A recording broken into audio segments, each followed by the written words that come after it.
আমার উপর স্টিমরোলার চলছিল, ওই চরম মুহূর্তে শেখুল হাদিস পরিষদ গঠিত হয়ে এই পর্যন্ত তার দায়িত্ব যথাযথভাবে দেশ জাতির সামনে পালন করে আসছে।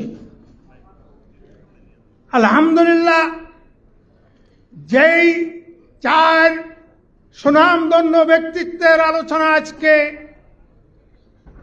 এখানে করা হচ্ছে, তাদের আলোচনা করা আমার মতো ক্ষুদ্র ব্যক্তির দ্বারা অসম্ভব।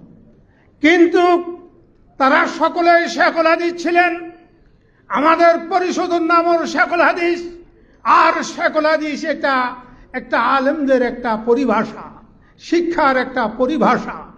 আজকে আমাদের দেশে অন্তর্বর্তীকালীন সরকার এসে আমাদের রক্তে, আমাদের ত্যাগ, আমাদের কষ্টের বিনিময়ে তারা এসে আজকে কি করছে?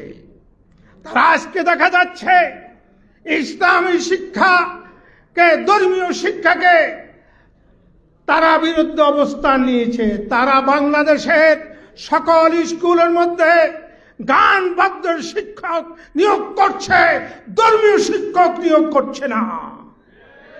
আজকে শেখুল হাদিস পরিষদের এই প্রোগ্রাম থেকে স্পষ্ট ভাষায় এই অন্তর্বর্তীকালীন সরকারকে বলবো, অবিলম্বে প্রত্যেকটা স্কুলে ধর্মীয় শিক্ষক নিয়োগ করে।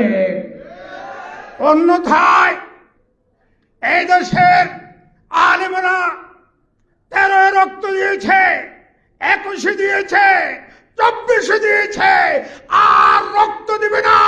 এবার রক্তের প্রতিশোধ নেবে, এবার কেসাস নেওয়া হবে। বন্ধুগণ, এই রক্ত দিয়েছে উলামায়ে কেরাম, এই জুলুম নির্যাতন সব ভোগ করেছে। এই দেশে বৈষম্য দূর করার জন্য, ইনসাফ প্রতিষ্ঠিত করার জন্য আপনাদেরকে দায়িত্ব দেওয়া হয়েছে। আপনারা বৈষম্য দূর করে সুন্দর একটা দেশ বিনির্মাণ করবেন। আপনারা যদি এই ধরনের কোনো কিছু করেন, তাইলে দেশ জাতি উলামায়ে কেরাম আপনাদের কোন রকম ছাড় দিবে না।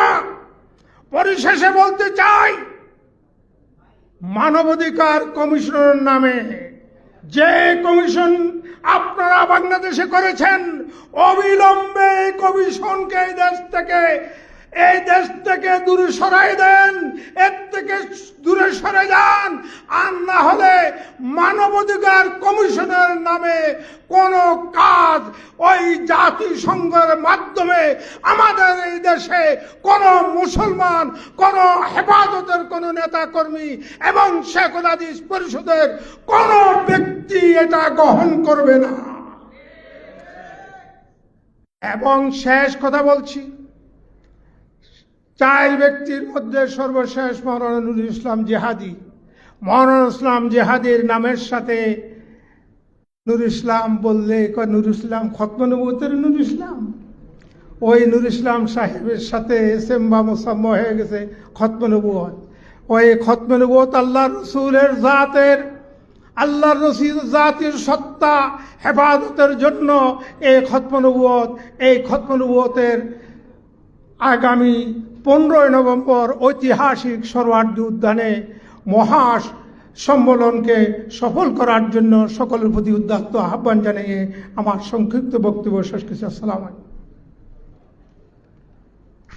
সম্মানিত উপস্থিতি, এ পর্যায়ে আমাদের সামনে গুরুত্বপূর্ণ বক্তব্য রাখবেন গণ অধিকার পরিষদের সাধারণ সম্পাদক রাশেদ খান, জনাব রাশেদ খান।